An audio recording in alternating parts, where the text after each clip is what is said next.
La revolución industrial y sus consecuencias han sido un camino de sufrimiento y de esclavitud, un mundo feliz de individuos carentes de conciencia y decisión. Hay más esperanza de vida, pero únicamente para los que viven en países supuestamente avanzados.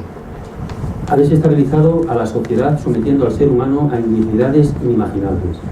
Ha conducido al sufrimiento físico y psicológico el continuo desarrollo de la tecnología que condiciona al medio natural, empeorando y conduciendo a un colapso social. El sistema tecnológico industrial puede sobrevivir o puede fracasar, pero si no hay alternativas, las consecuencias serán devastadoras. Si el sistema fracasa, las consecuencias aún serán muy penosas. Pero cuanto más crezca el sistema, más desastrosos serán los resultados de su fracaso. Así que si va a fracasar, será mejor que lo haga antes que después. No debe ser una revolución política nada más. No son los gobiernos únicamente a los que hay que derribar, sino las bases económicas y la dependencia tecnológica de la sociedad actual. Esto me lleva a hacer un planteamiento que creo que es importante, porque muchas de las respuestas que se están dando realmente nos pueden llevar al engaño. Hay un estudio de cómo han nacido y desaparecido muchísimas civilizaciones y llegan a la conclusión de que aquello que permite el nacimiento, el desarrollo y la prosperidad de las civilizaciones es lo mismo que las hace sucumbir, y por la inercia no es posible cambiarlo. Por ejemplo, había sociedades en Egipto que conocían la máquina de vapor, pero ¿para qué las iban a utilizar si tenían esclavos? O por ejemplo, cuando en Grecia hay un planteamiento revolucionario que fue la esclavitud, es decir, a los prisioneros de guerra no les matemos, aprovechémoslo. Fue la civilización que se desarrolla, mientras que las otras sucumben, porque en Grecia pudieron dedicarse a pensar, a ver maquinarias con las que vencer al enemigo siendo mucho más débiles, etcétera, etcétera. Hay una película que recoge uno de estos estudios, que es Rapa Nui, la isla de Pascua. Es una civilización que surge creando estos monolitos, pero llega un momento en el que algunos se dan cuenta de que si siguen haciendo eso se van a quedar sin árboles no van a haber nidos, no van a haber sombras, no van a haber cocos, y al final acaban en el canibalismo, sucumbe esa civilización. Pues bien, la civilización actual se basa fundamentalmente en el trabajo y en la tecnología.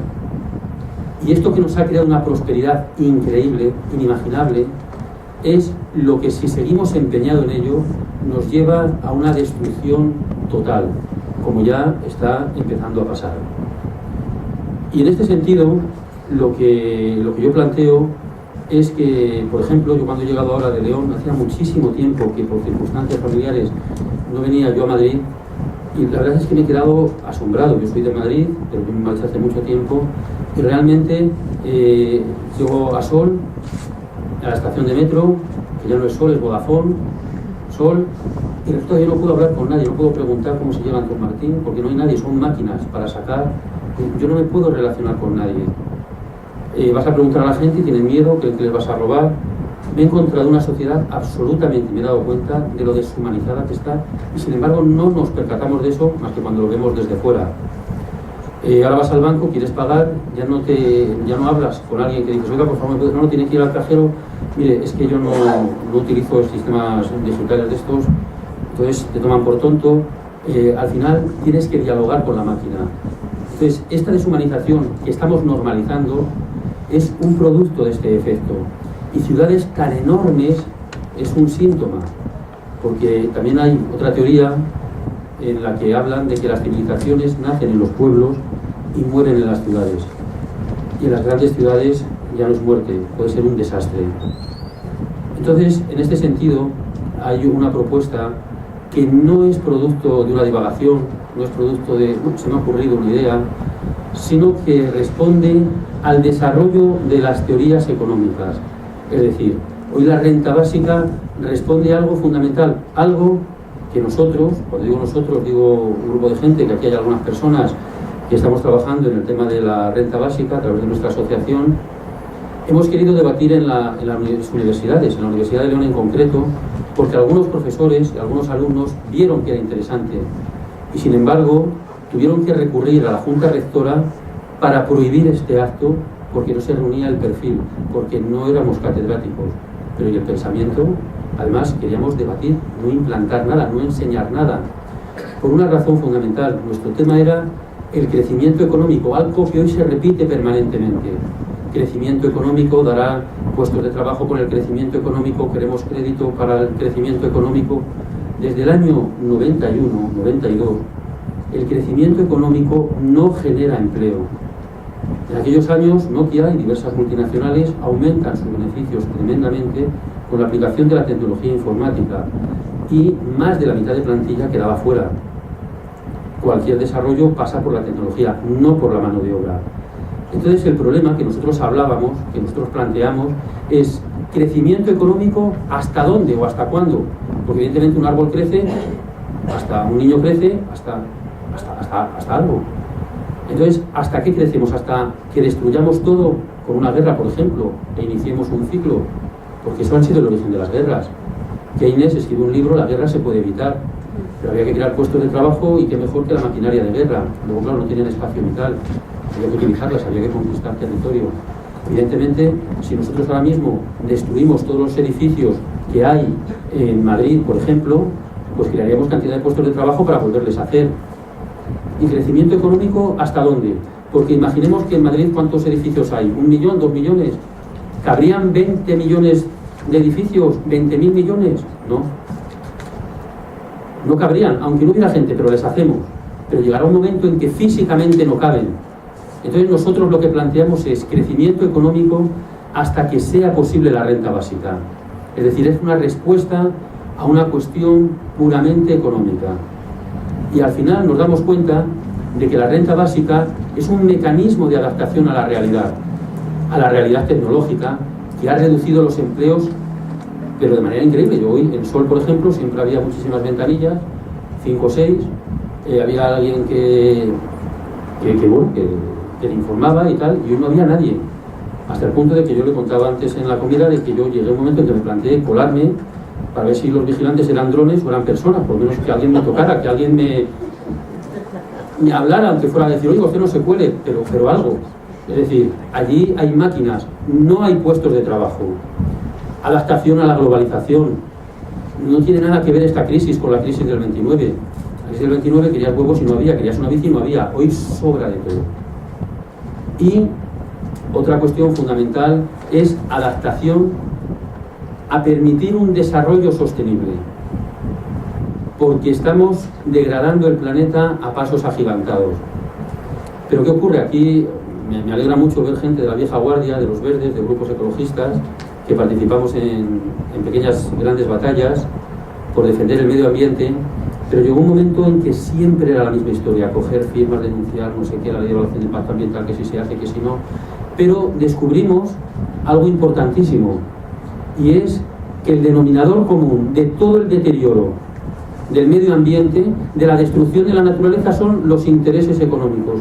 Entonces nos dimos cuenta de que era necesario actuar desde la economía, y al principio pensábamos cómo, hasta que a nosotros nos costó muchísimo aceptar una idea que empezaba a surgir, y implantemos la renta básica, lo que llamamos el salario asegurado, porque dinero hay, lo que no podemos repartir es lo que no hay, que es el empleo, y además que no hace falta.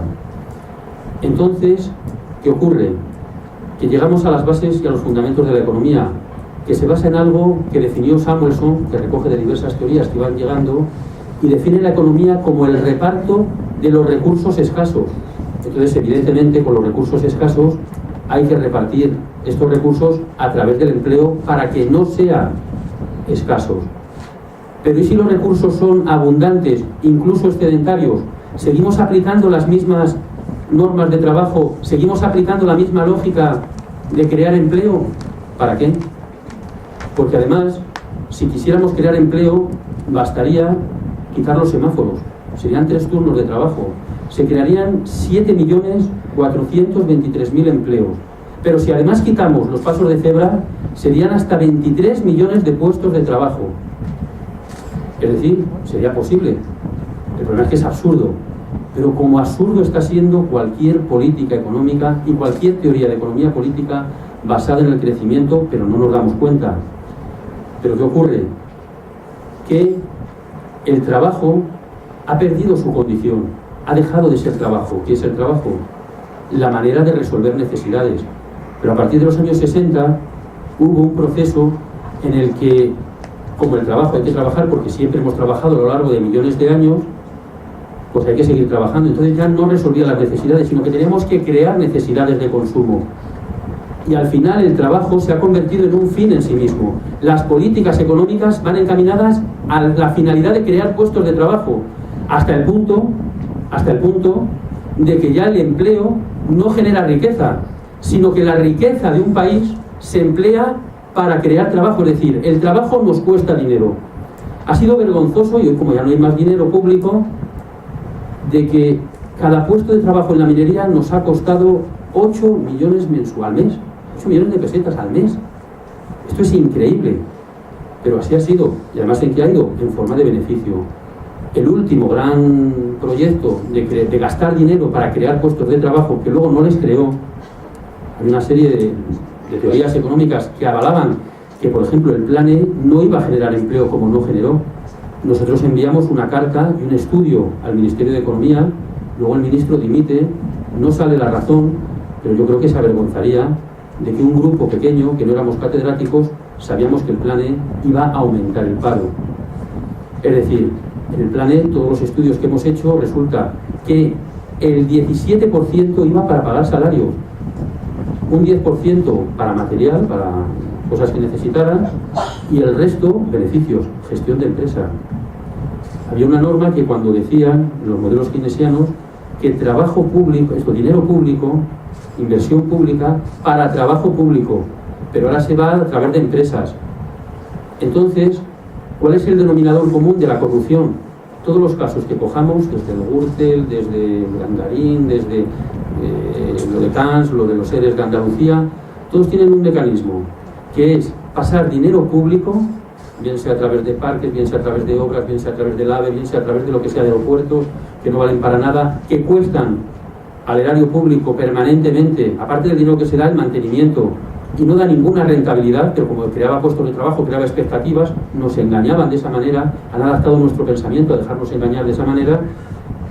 Resulta que se ha gastado un dinero que no ha generado absolutamente ninguna riqueza. Entonces, repito, el trabajo se ha convertido en un fin y ha dejado de ser un medio para resolver necesidades. Es ahí que tenemos que reaccionar. ¿Qué es la renta básica? La renta básica es dar un dinero mensual a cada persona, que en un principio su aplicación sería urgentemente, como una medida de urgencia para mañana, a los parados que no cobran prestaciones, pero como modelo sería para todas las personas. Y estamos hablando de un 23% del Producto Interior Bruto, es decir, no es tanto. ¿Qué ocurre? Que ya en el año 52, Erich Fromm escribe un libro que es Psicoanálisis de la Sociedad Contemporánea, y hay un capítulo que deja medias porque elabora un libro que es La Sociedad Sana, y él plantea lo que llama el salario asegurado. Dice: la tecnología sustituye el empleo, pero ya no es una cuestión económica, dice él, sino una cuestión de mentalidad. Y dice, se está creando la neurosis, y habla de que en un futuro, si sigue esa neurosis, se pedirá la explotación, la gente saldrá a la calle a pedir trabajo. Y claro, él lo que plantea es que, por ejemplo, en una selva podemos tener miedo a que nos pique una serpiente, o podemos tener miedo en un desierto de que una serpiente, un escorpión, lo que sea. Ahora bien, si tenemos miedo de las serpientes en nuestra casa o aquí, eso es un delirio. Bueno, pues ese delirio es el que se está transmitiendo. Por eso es tan importante y dan tanta importancia en Europa y la propaganda del empleo juvenil. Claro, el empleo juvenil es necesario para generar esa neurosis que exija el mantenimiento del trabajo, cuando no es necesario, pero hay que hacerles que lo vean como necesario. En este sentido, hay una cuestión clara, y es que no hay salida a la crisis. Porque, ¿qué significa crisis? La palabra crisis significa cambio. Lo único que es posible es salir del modelo. Y salir del modelo es salir del modelo del empleo. En este sentido, es absolutamente importante observar cómo, cuando se habla de esta medida, tenemos siempre la preocupación de que no hay dinero. Y resulta que sí hay dinero para rescatar a los bancos. cuando lo que plantean algunos economistas que ya están empezando a entrar en el tema de la renta básica es que el dinero público que esté en manos de la gente. Porque cuando yo compro una barra de pan, el panadero compra un traje, el sastre compra una bici, ese dinero al final va a acabar en el banco, pero después de haber circulado. Ahora bien, lo que no va a acabar en el banco, en las manos de la gente, es, y menos a través de los créditos, porque ahora mismo, es decir, ¿qué proyecto hago que dé dinero? Si es que no hay posibilidades. Entonces, como no hay posibilidades, tenemos que generar un modelo que permita el reparto de la riqueza, y lo demás, como el reparto del empleo, se dará por añadidura.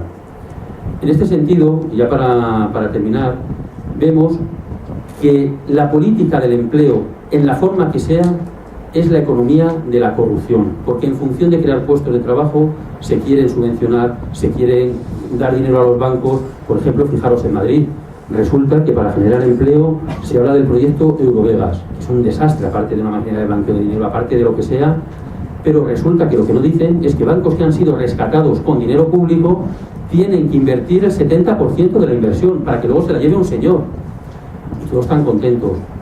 Ahí se hizo una campaña de marketing que ya se sabía que se iba a dar a Madrid, pero que si lo llevaba a Cataluña, a Barcelona, tal. Entonces, aquí como el partido del Real Madrid, Barcelona, entonces la gente lo deseaba, y ahora hemos ganado, lo tenemos nosotros, y se ha perdido cualquier reflexión de un proyecto que va a generar puestos de trabajo, pero vamos, no va a solucionar el tema del paro, porque evidentemente el paro saldrá por otra cuestión. Entonces, dos cuestiones para terminar. Hoy, con la renta básica, o sea, a través del empleo lo que se ha generado ha sido una política de privatizaciones enorme, donde ya solo queda privatizar el Estado, y acabaremos privatizando incluso el dinero, que son teorías que había hace tiempo, donde lo del euro habría que estudiarlo muy despacio, no sea que sean lo que quieran de destruir el dinero euro para crear moneda privada. Pero ¿qué ocurre? Que todo responde a un modelo de pensamiento. Voy a poner dos ejemplos nada más. Uno es que a un niño le preguntan si una vaca blanca da leche blanca, una vaca negra, y el niño va a responder, lógicamente, leche negra. Pero nosotros somos adultos y sabemos que una vaca negra da leche blanca. Sin embargo, el mismo modelo de pensamiento que tiene el niño, porque no nos han enseñado a madurar, sino a mantener ese infantilismo de pensamiento, es que si la gente trabaja por dinero, si le dan ya un dinero, no va a trabajar. Cuando gente que tiene un salario relativamente bueno está haciendo las extras, está haciendo trabajos suplementarios, llevando la contabilidad de unas tiendas, llevando no sé qué, o trabajando en el taxi de su hermano, etcétera, etcétera, y teniendo un dinero. O, por ejemplo, si a un niño le preguntan ¿qué pesa más, un kilo de paja o un kilo de hierro? El niño va a decir 1 kilo de hierro, y nosotros le diremos, hombre, no, si es 1 kilo, da lo mismo que sea de paja que de hierro. Pero sin embargo, este modelo de pensamiento es el que nosotros aplicamos. Es decir, vamos a dar la renta básica, no hay dinero. ¿Cómo que no hay dinero? Si pesa lo mismo 1 kilo de paja que 1 kilo de hierro, porque lo que planteamos no es dar dinero para la renta básica para aplicarla, sino el dinero que hay, organizarlo de otra manera. Esa es la clave. ¿Y qué ocurre? Que dentro de este proceso de neurotizar, de hacer neuróticos a las personas en función del trabajo, el sistema educativo está encaminado a que encontremos un puesto de trabajo. Estudia mucho para el día de mañana tener un trabajo. Ya da lo mismo aprender que no aprender. Tú tienes que hacer un examen, hacer una prueba y venga para adelante. Es decir, se nos educa. No se nos educa para desarrollar nuestras capacidades, para desarrollar la creatividad, para ser nosotros mismos y luego trabajar. Porque el trabajo forma parte de nuestro desarrollo, de nuestra personalidad. Pero ese aspecto se ha quitado. Por eso, de alguna manera, la renta básica lo que hace es plantear las premisas de todo el modelo económico. Y como alguien dijo hace poco en una conferencia del CUSAP, es la renta básica una obra de arte del pensamiento económico. Y desde luego nosotros queremos mucho más que una cuestión económica. Queremos que vivir pueda ser una obra de arte y no simplemente un arrastrarnos y ir de un sitio a otro encerrados en un horario, y o salimos de eso o hasta ahora ha funcionado, pero es que ya ni eso funciona. Es decir, hoy en la jaula no cabe más, hoy está rota esa jaula, entonces no vale poner parches, tenemos que acabar con ella. Entonces yo creo que ahora mismo debería de ser la reivindicación fundamental, porque afecta al eslabón más débil, porque la renta básica es lo que nos va a permitir poder luchar. Hoy no hay capacidad de luchar, no hay fuerza moral. Y cuando los sindicatos piden puestos de trabajo, están pidiendo lo mismo que el gobierno, lo mismo que la COE. Entonces es hora de salir de ese pensamiento, de esa inercia que nos lleva a la destrucción. En León, por ejemplo, ya termino con esto, quieren crear en San Glorio una pista de esquí, hacer un proyecto urbanístico de hoteles y tal, eliminando el último ecosistema que queda en Europa, el último ecosistema integrado, San Glorio. Pero como crea puestos de trabajo, la gente lo apoya. Entonces es hora de salir de esa inercia y empezar a pensar de otra manera. Es decir, la única salida a la crisis es salir del modelo y desde luego del pensamiento en función al empleo. Gracias.